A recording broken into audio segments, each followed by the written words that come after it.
Sabe o Commodore 64? Aquela lenda da computação? Então, a gente vai pegar esse ícone e levar o desafio a um nível que parece até meio absurdo. Será que dá para rodar código de hoje, de 2024, no hardware dos anos 80? É isso que vamos descobrir nessa nossa exploração de engenharia impossível. Olha só, o coração do Commodore 64 era esse cara aí, o lendário processador MOS 6502. Pensa num chip de 8 bits rodando a 1 MHz. Ele basicamente definiu uma geração inteira. Mas para a gente ter uma noção do abismo de tempo e tecnologia, uma simples soma de 32 bits que um processador de hoje faz num piscar de olhos, em um único ciclo, o 6502 levava uns 38 ciclos para fazer a mesma coisa. Ele era super elegante, sim, muito eficiente para a época, mas foi construído para um mundo que nem sonhava com a complexidade do software de hoje. E aí que a gente chega na pergunta de $1 milhão. Será que dá mesmo para pegar uma linguagem de programação moderna, sabe, com toda a sua complexidade e suas abstrações, e fazê-la funcionar dentro das limitações super severas de uma máquina de mais de 40 anos? Assim, de primeira, a resposta parece óbvia. Impossível, né? Bora mergulhar nisso então. O nosso caminho vai ser o seguinte. Primeiro, vamos entender o porquê dessa ideia, desse sonho retrofuturista. Depois, a gente encara a realidade, as restrições brutais do hardware. Aí vamos ver o que acontece com linguagens como Go, Rust e Zig nesse cenário. E no final, a gente fecha pensando no que tudo isso nos ensina sobre a computação de hoje. E olha, esse desafio todo não é só por diversão, não é só um passatempo. É uma busca que a gente pode chamar de retrofuturista. A ideia é justamente essa, colocar as ferramentas super complexas que temos hoje frente a frente com as limitações do passado. Para quê? Para entender as trocas que a gente fez no caminho. Basicamente, a gente abriu mão daquele controle absoluto sobre o hardware para ganhar o quê? Velocidade de desenvolvimento e sistemas muito mais seguros e robustos. Ok, agora a gente precisa entender o porquê do Commodore 64 não ser só limitado para o código de hoje. Não, ele é uma verdadeira prisão. A arquitetura dele vai contra tudo. Basicamente, todas as premissas, as ideias básicas em que as linguagens de 2024 se apoiam.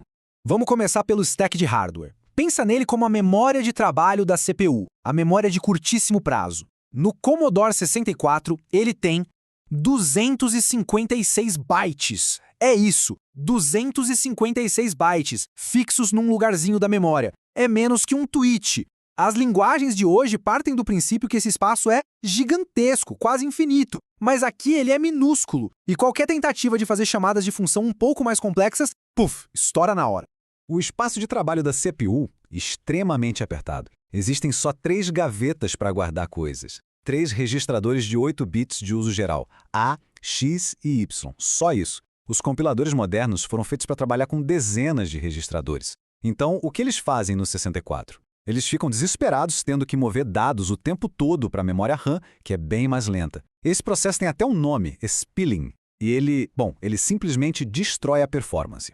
E a memória RAM total? Míseros 64 kilobytes. Para a gente ter uma ideia do que isso significa, muitas vezes, 64 KB não é o suficiente nem para guardar as informações do cabeçalho de um programa moderno, antes mesmo do código começar. No nosso mundo de gigabytes e gigabytes de RAM, 64 KB é um muro de concreto, intransponível.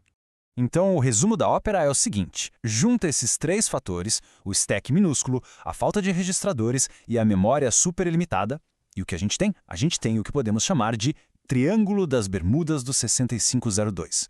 É o lugar onde todas as premissas, todas as certezas da programação moderna simplesmente somem, desaparecem. E para piorar, ainda tem o sabotador na história. Esse sabotador é o VIC-ETIL, o chip gráfico. Ele adiciona mais uma camada de cálcio. É o seguinte, para desenhar as coisas na tela, ele literalmente para o que a CPU está fazendo e rouba 40 ciclos de processamento. E ele faz isso o tempo todo, em momentos específicos. Isso acaba com qualquer previsibilidade. E para um runtime moderno, que depende de sincronia e precisão, isso é um pesadelo, um desafio gigantesco. Bom, vamos ao nosso primeiro desafiante, a linguagem Go. Uma linguagem super moderna, poderosa, famosa pela simplicidade e pela forma como lida com tarefas simultâneas. Só que, nesse ambiente hostil do Commodore 64, as maiores qualidades do Go viram, ironicamente, as suas piores fraquezas. é que a filosofia do Go é o oposto total do design do 6502. Por exemplo, as Go Routines, que são a mágica do Go para concorrência, elas esgotariam aqueles 256 bytes de destaque na hora, fim de jogo. O coletor de lixo, o Garbage Collector, que organiza a memória, ele ia causar pausas no programa que poderiam durar segundos, uma eternidade quando o processador roda a 1 MHz. E nem vamos falar de channels e interfaces, o custo de memória deles é simplesmente alto demais para esse ambiente. Então, o veredito aqui é bem direto. Impossibilidade absoluta. Não tem como! Só o runtime do Go, o sistema básico para ele funcionar, já precisa de mais memória do que o Commodore 64 inteiro tem. E mesmo as versões mais leves, tipo TinyGo, que é feito para microcontroladores, não dá. Elas dependem de instruções de 16 bits que o coitado do 6502 nem sabe que existem. Mas calma, a história não acaba aqui. A gente tem mais 2 competidores na arena, Rust e Zig. A grande vantagem deles é que, diferente do Go, eles não têm um runtime pesado. Isso já lhes dá uma chance. E mais, eles têm uma arma secreta. O nome dela é LLVM.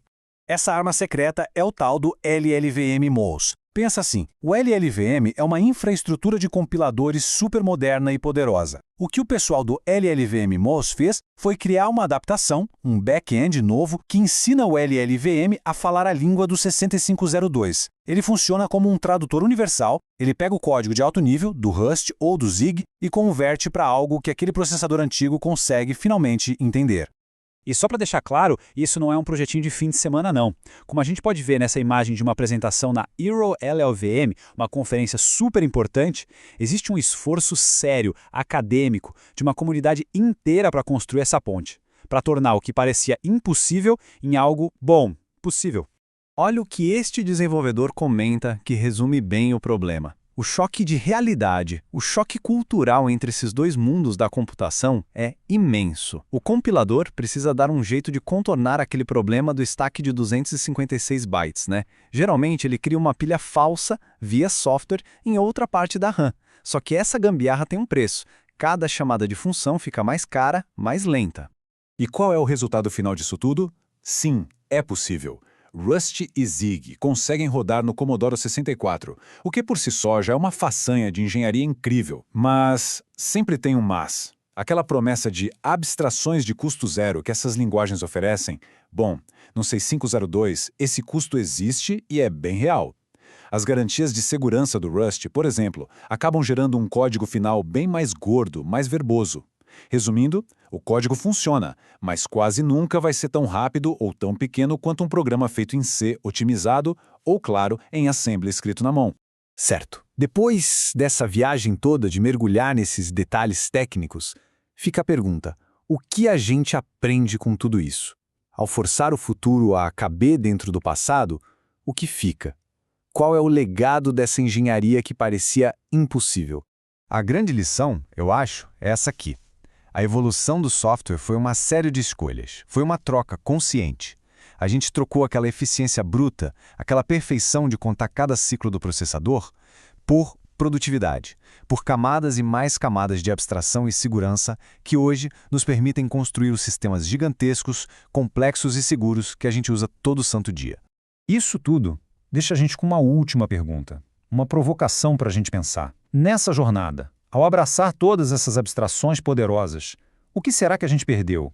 O que ficou para trás daquela era da computação transparente, onde cada byte, cada ciclo de clock realmente importava? É uma pergunta que, no fundo, resume 40 anos da evolução do software.